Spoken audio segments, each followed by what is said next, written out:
Hey guys, Kenny17 here. It's been a while since my last upload, so I hope that everyone's been having a good 2026 so far. Today I'm super excited to bring back the Unarmed Fire Monk archetype from last league into this league, and dare I say, we're now so much stronger. There's a lot of cool new tech in 0.4 that I've been able to add into both the offense and defensive kit of this character that we'll talk more about later in the video. But for now, this build is turning rapidly into an awesome power fantasy for Liu Kang from Mortal Kombat, and I'm loving every moment of it playing.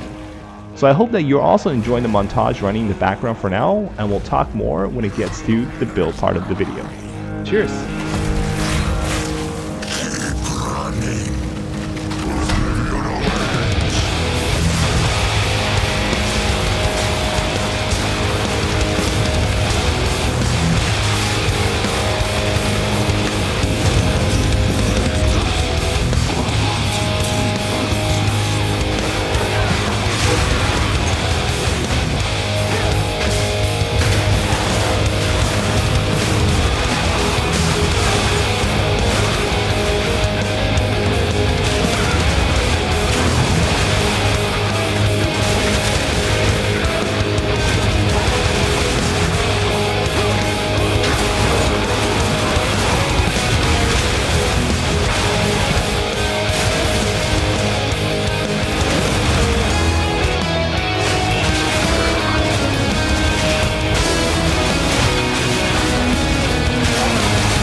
Hey guys, welcome back. For this part of the video where I usually go through the laundry list of skill gems, passives, and items, for this video I think I'm going to do something a little bit different. I'm going to have the mobalytics linked in the description as usual, and obviously that will contain the details of all the nitty-gritties. But for the focus of the video itself, I'm just going to kind of dive into a few of the interesting techs in 0.4 that enable this build. Hopefully this video can be a little bit more focused and a bit more interesting to either watch or listen through. Alright, so first thing first, let's start with the character sheet. I have 140 strength, 83 dexterity, and 141 intelligence. For this build, the attribute requirements are pretty tight, so I'm actually fully utilizing all of these attributes in terms of requirements for gears and or skill gems. So having attributes on your gear and some of the suffix will definitely help you get to at least this level, if not higher. Second thing is life. I have about 2400 life right now. It's not a lot, but it's pretty respectable, and this is, you know, sufficient for the kind of defense that I'm running.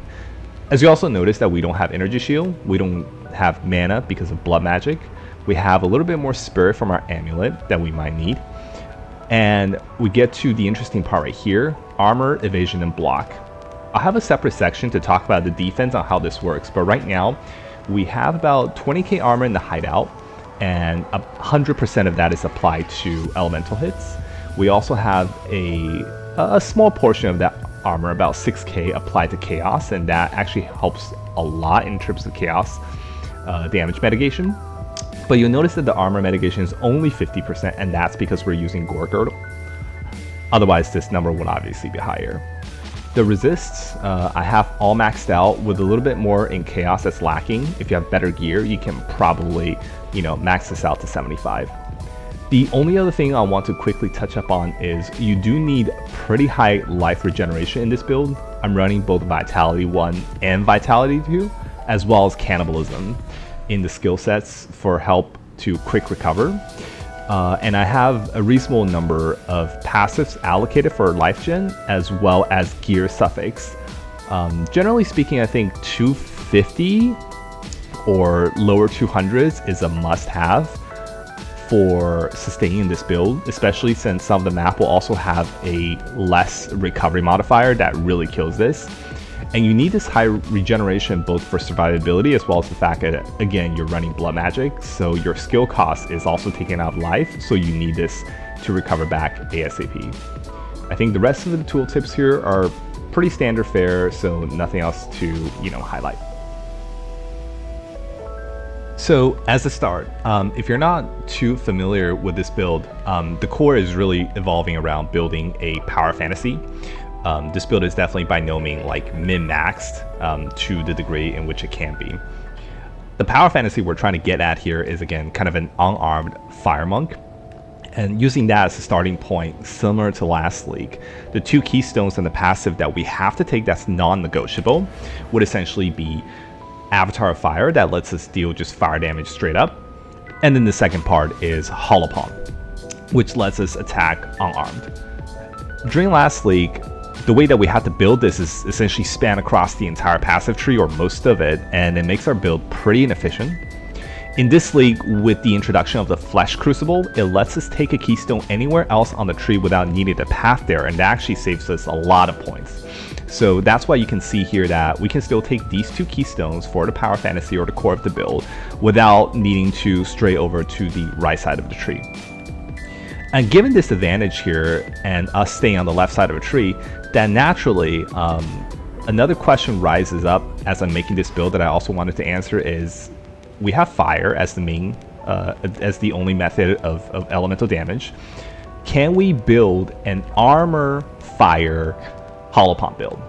And the reason is just because there's a lot of, there's some synergies between fire as a damage type as well as armor as being a defensive type, especially via this node here with Molten Carapace, Self-Immolation, and Molten Beam.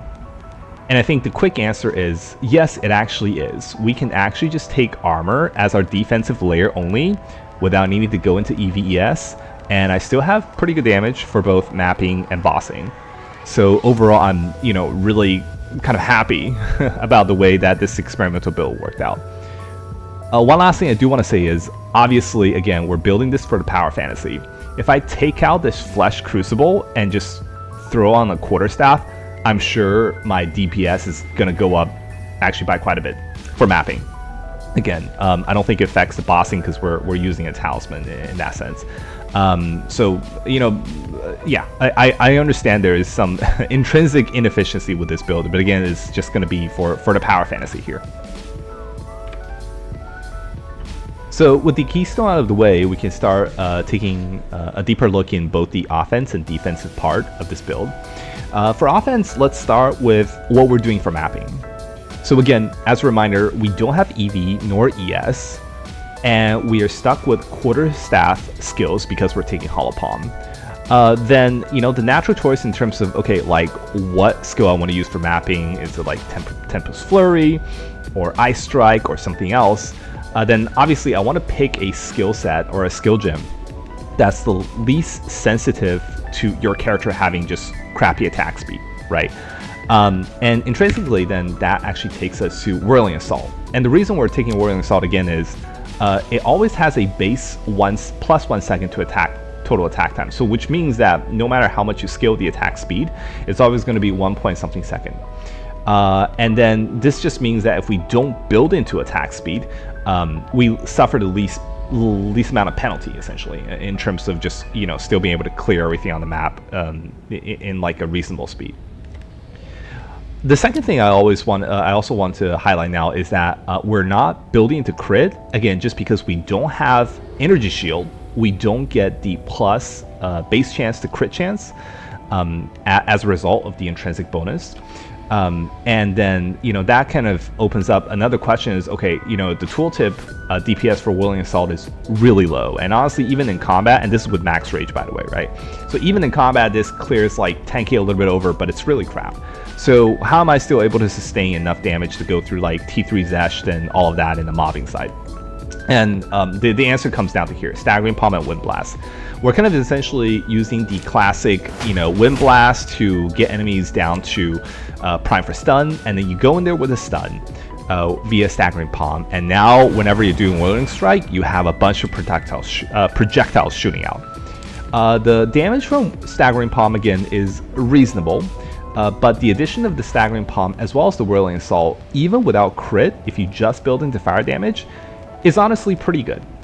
And there's a few key support gems in here that also lets us do a lot of the work here, and I'll get into that now.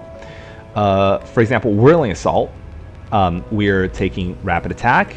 We don't have any bonus from evasion, but we're still trying to get a bit more attack speed whenever we can.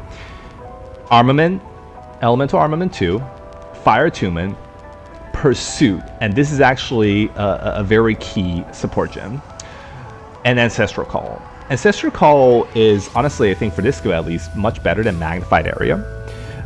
It really just lets you increase the coverage as you're mapping in terms of where you're hitting. Coming back to Pursue a little bit, this essentially allows you to do more melee damage if the enemy has, if you have damaged an enemy with a projectile attack in the last 2 seconds. Well, once your Staggering Palm Wind Projectile is online here, it's considered a projectile. This is literally a projectile. So that means that while you're mapping with the projectile up, you're hitting enemies with both Whirling Assault and Staggering Palm like almost all the time. So this is almost like 100% up. So this is like a pretty significant damage modifier. Coming down to Staggering Palm as the second skill for mapping, we have Prolonged Duration. This is more of a quality of life, just lets us have the projectile up a little bit more. Rage.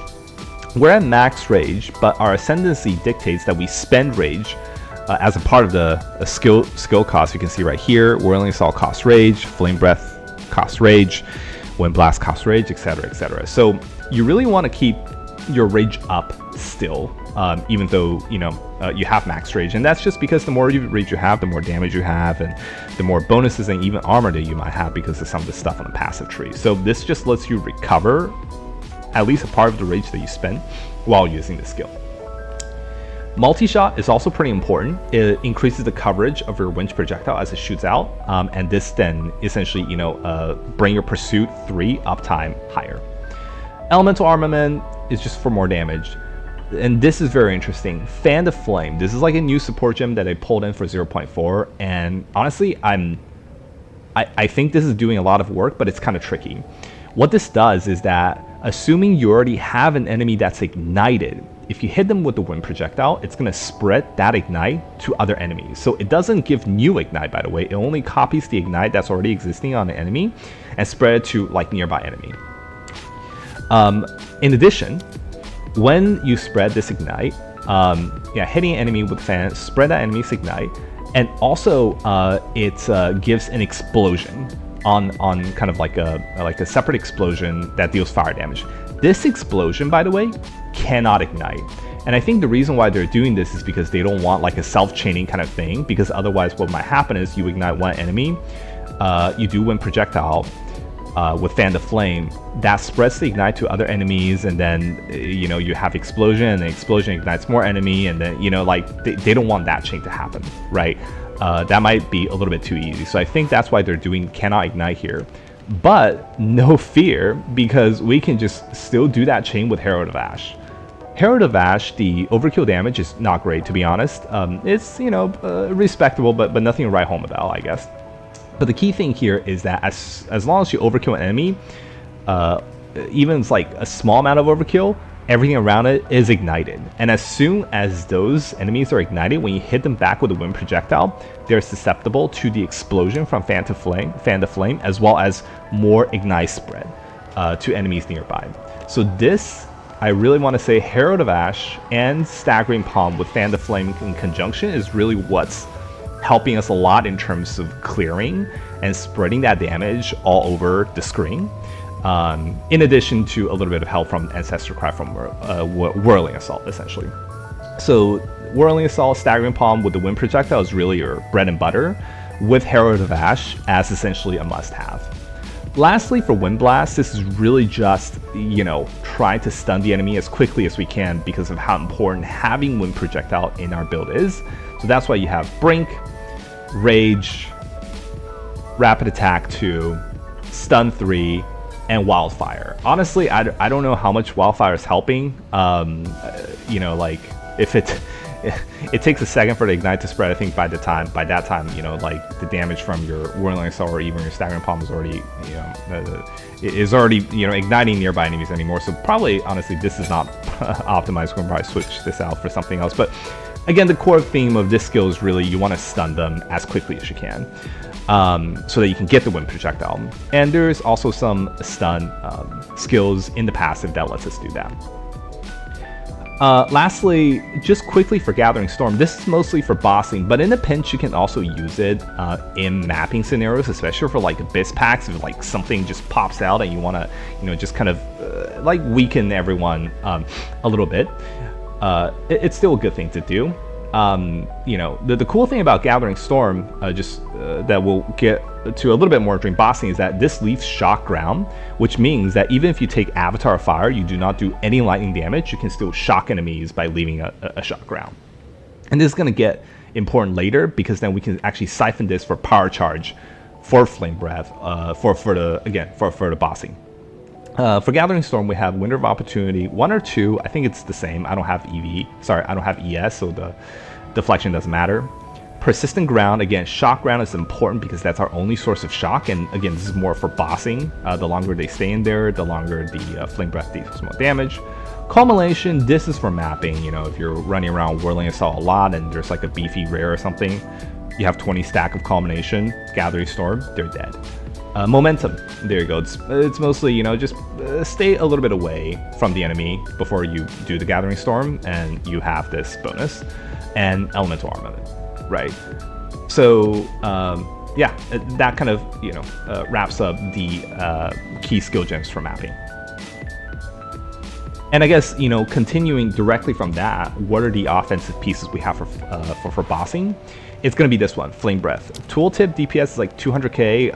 I think it, in combat, it probably goes up higher than that. Before we get into support gem, one cool thing about Flame Breath you might already know is that Ignite in POE2 does not stack. If the enemy is ignited and you do like a higher fire damage to it that gives it another Ignite, my understanding, correct me if I'm wrong, is that you only have one stack, but the old stack Ignite, if the old stack Ignite is not as strong as the new stack of Ignite, then the new stack Ignite overwrites the old one.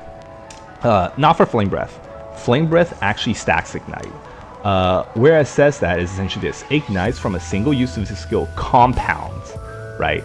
And if you look here, it's essentially the way that they stack is it still counts only as one ignite, but the magnitude of that specific ignite gets multiplied by every single new instance of ignites that gets applied. I think to kind of combat, to make sure it's not OP, they do have like 60% less ignite magnitude, which kind of sucks. But yeah, so I guess the point here is that this is an ignite skill more than a fire hit damage skill. So to make this skill really shine, you really need to build into ignite duration, ignite magnitude, and damage ailment magnitude. The second thing is also kind of interesting. When you channel this is a channel build, you're going to keep breathing fire as long as you have rage. For the first 5 seconds, technically with the quality here, you don't consume rage, so you keep just, spewing fire at the boss. After that, you're going to keep using rage. You can't generate rage during this. So essentially, the more rage you have, the longer you're going to be able to spew fire and kill the boss. So this is pretty important. And, we have 57 rage. We can get more if we want to. But not too much for our build because we do have Berserk, so you want to make sure that your life regen is not your degen from Berserk is not too aggressive. So this is kind of the good middle ground. The second part of this Flame Breath is that you really want to make sure that with one instance of Flame Breath, with the amount of rage you have, you just straight up kill the boss. If the boss is still alive after your whole Flame Breath attack with all of your rage consumed, you kind of are in an awkward situation where you are waiting for your rage stack up to go back up, because remember, if we don't have rage, we can't even attack. And with low rage, our armor is crap, our damage is crap, and there's very limited amount of things we can do. And that's why we also need power charge for this skill. Once you have power charge, you get 50% more damage as lightning damage. Actually, for us, it's not relevant because we cannot deal lightning damage, and this is a gang's 50% damage. So this is just forget about this line. But the second part here, Empower Flame Breath costs 50% less rage per second. So this lets us, so even without the extra damage, having a power charge lets us breathe out Flame Breath a lot longer, and that's why we're building to attack that lets us siphon power charge off from the boss. So that's why you always start with Gathering Storm. You shock the boss, right?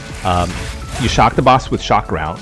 You siphon the shock from the boss to get the power charge, and as soon as the boss moves on top of Shock Ground, it's gonna get shocked back. So it's still gonna get, so that's the cool quality of life. You can get the power charge and the boss is still shocked. And then you go into Elemental Weakness, right? So before you spew fire, you really want to make sure that the fire resistance of some of the bosses are low. So this is why we have such high intelligence requirement, to be honest. We want to be able to at least level 18, so there's, you know, if it's like level 17 or stuff like that, I think there's like a cap on, like, if the enemy level is like higher than some number, then this doesn't matter, so you want to make sure you go above that. And Elemental Weakness here, again, is really just to lower the fire damage, fire resistance. This combined with fire exposure that you also inflict during Siphoning Strike is generally enough to take you through most of the bosses. I don't have a Rakiata in this league. If I do have a Rakiata, I'd probably put in the Flame Breath, but, you know, without that, I think that this is going to be what you need to make sure that you have a reasonable amount of damage. So high level, we talked about the offense. Now defense. Before I start, I'm really taking a huge page of playbook out of Carnarius. He has, I think, like a Freddy Bear build or something like that this league, and honestly, I'm kind of using the same tech that he is, with the exception that I'm using Lightning Coil instead of like Cloak of Flame or something like that. So I really want to shout out that, you know, like, he does it a lot better than my character. Part of the reason because he actually has Bear, and Bear form has intrinsic bonuses to armor and all of that. But again, the way that I'm building defense is really taking a huge page out of his book. So whatever I'm explaining here, if it's not clear or whatever, you know, he probably knows more about this. So going to defense, what are we building? We're building into armor, okay? Straight up, we're just building into armor. First thing first, so armor only affects physical damage taken. So since we're only building armor, we also want to make sure that, you know, we're pretty good against the elemental damage. So what we're doing is we're taking the armor applied to elemental damage nodes on the passive. Right now I have 100% exactly. So you get 30% here with Prison Guard. You get another 30% here with Temper Defense, so that's 60%.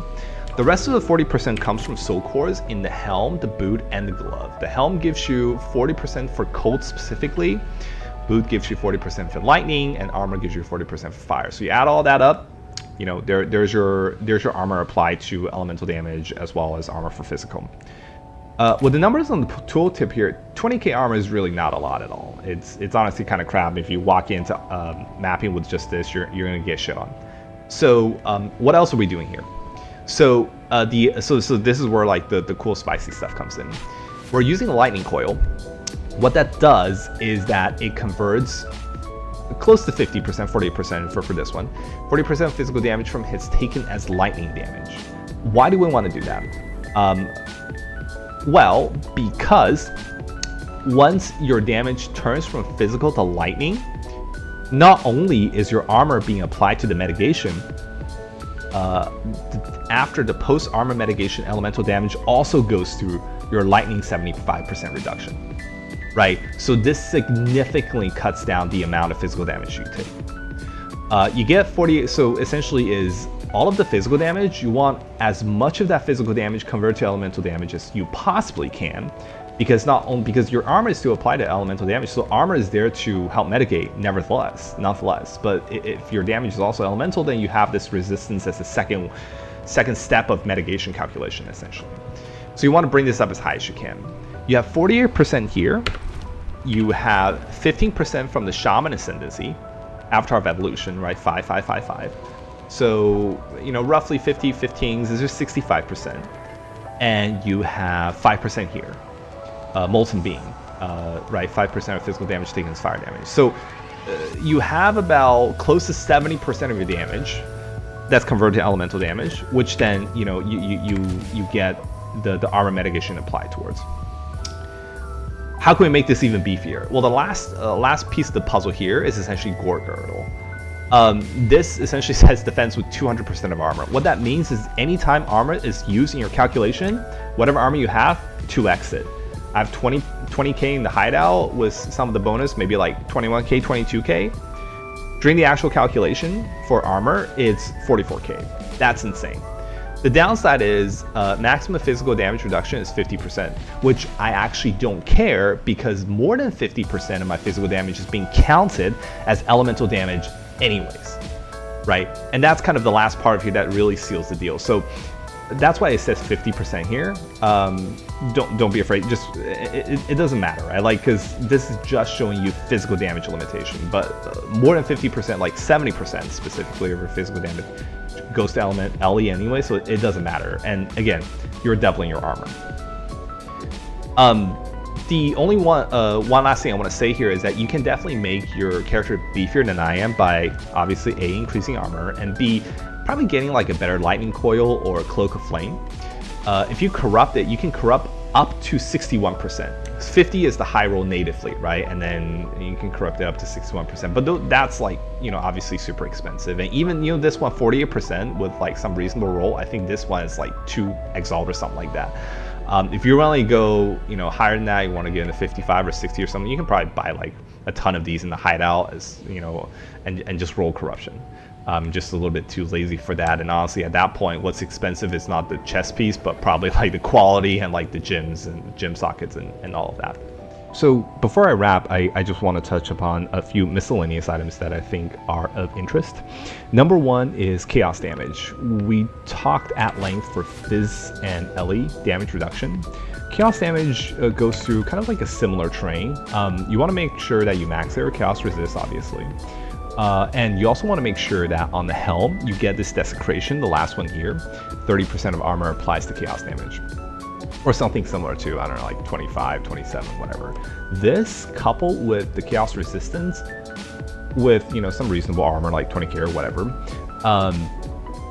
is more than enough for your chaos mitigation. But do make sure that you have this affix, essentially. Don't miss it, right? That's the first thing. Second thing is life regen. We are running blood magic, so every time when I'm doing an attack, it spends mana. It spends life, obviously. The second thing is we are building into rage for more damage, as well as rage for armor. This node right here, Venge for Fury, as well as rage for more fire damage, which is just damage for us overall with Edge Lotto's Inferno, I think that's what it's called. So having a ton of rage is important, and all of those three things are considered effects of rage, which means that they benefit from Berserk, because this just says what is it? Strengthens your rage, increased rage effect. This covers it. This covers the armor increase from the passive as well as the fire damage increase from the passive.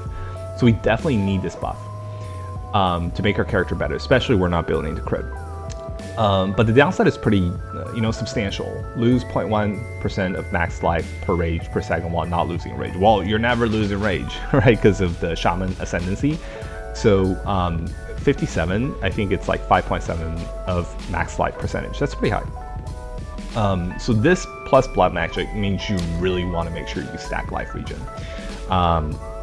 So that's why we need life regen. Again, right now I have about 300. I think you can get away with like low 200s, but just be mindful, because the lower you go, the more you want to be paying attention to that affix in the mapping that reduces your life recovery, because you're gonna get shit on essentially, like really quickly with bad life regen. Life regen, obviously, there's some stuff on the tree that you can get. I think I'm getting this one right here, Hail Hard, this cluster. And there are some here at the beginning of the druid tree right here. I'm not taking this one, even though it's pretty good, because Whirling Assault, you're just moving all the time. You're not going to get the benefit. Unlike Ice Strike from last league, where jumping from location to location doesn't seem to count as move. So unfortunately, we can't take this. And then the other thing is obviously, let's see, Vitality 2, Vitality 1. You can stack like that as long as they're different Spirit Gems, as well as Cannibalism, for some quicker life recovery. One last thing is you also want life regen in your suffix. Stuff in your like rings or amulet. The life regen is not, the T1 life regen, especially on your ring, is not as good as your T1 life regen suffix on armor. So, try to get life regen on armor instead of ring, right? And then use your ring suffix for like resistance stuff like that. Like this one's 20, and amulet here 40, right? Life regen per second on amulet. So you definitely want something, well, with life quality, but you definitely want it on the amulet and the armor, and save the suffix on the ring for other things. Last thing I want to quickly talk about is some of the unique gems that I'm using for passive. Flesh Crucible we talked about a little bit. This is kind of a key aspect of the build. We're using Heart of the Well. You can get away with not using, I'm really just using this for like the, extra damage as fire. Increase armor from equipped body armor is pretty good. The stun threshold and the ailment threshold is just quality of life.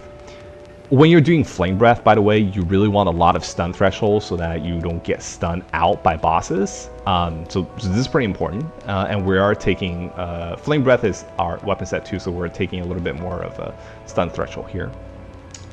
As well as channeling, like this aspect of it. You'll get more details in the mobilitics, but right, stun threshold would be good to have on the jewel as well. The other thing I want to highlight is control metamorphosis.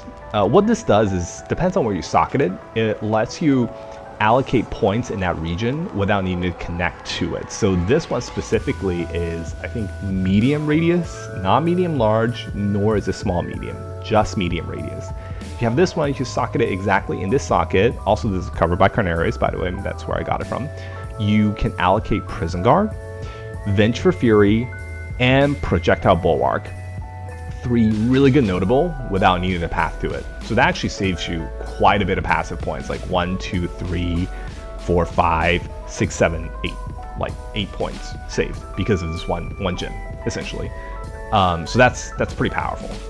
And lastly is, I think that's it. And, this one's just like a rare jewel. And yeah. And the very last thing maybe I want to quickly touch upon is we are also using like the Iron Reflex with the armor leather-bound gauntlet trick. So if you take Iron Reflex and you take this notable right here, 1 evasion per 1 item armor on gloves, get an armor glove, your armor is now doubled. So this gives you a ton of armor. So it is worth coming down here to spec into this. Additionally, if you're going Lightning Coil, and that's actually the reason why I decided to go with Lightning Coil instead of Cloak of Flame. Lightning Coil gives you armor and evasion, which just translates to more armor. This is about like 800 armor, right? I mean, yeah, it's obviously it's nothing compared to like yellow chest pieces with like 2k base armor or whatever, but it's still a lot more armor than what you can get from like Flame, like Cloak of Flame or something like that. In fact, maybe I'm curious. I don't even think you get armor from Cloak of Flame at all. I mean, if I have that. I might not have that body armor. Okay, well, I don't have it, but you get my point, right? So just a bit more defense there for armor stacking. So yeah, I think that wraps up like the key points and summary of the build. And again, I'm doing this a little bit more differently, just to try to make the video a little bit more focused. So are a lot of more nuances of skill choices or passive allocations, stuff like that. Feel free to go through the mobilitics and let me know if you have any question. I'm more than happy to answer those for you. Again, just want to make sure that the video don't go overboard and just try to keep things focused, and you guys can still take interesting tidbits out of it and either copy this build or apply just certain aspects of this build to whatever that you guys are working on, right? So yeah, I hope you really enjoyed, again, this new and improved Fire Monk Liu Kang build. And I think I'll have something else, also pretty interesting lineup towards the end of this league as well. And yeah, until then, I hope you all have wonderful days and talk to you next time. Cheers.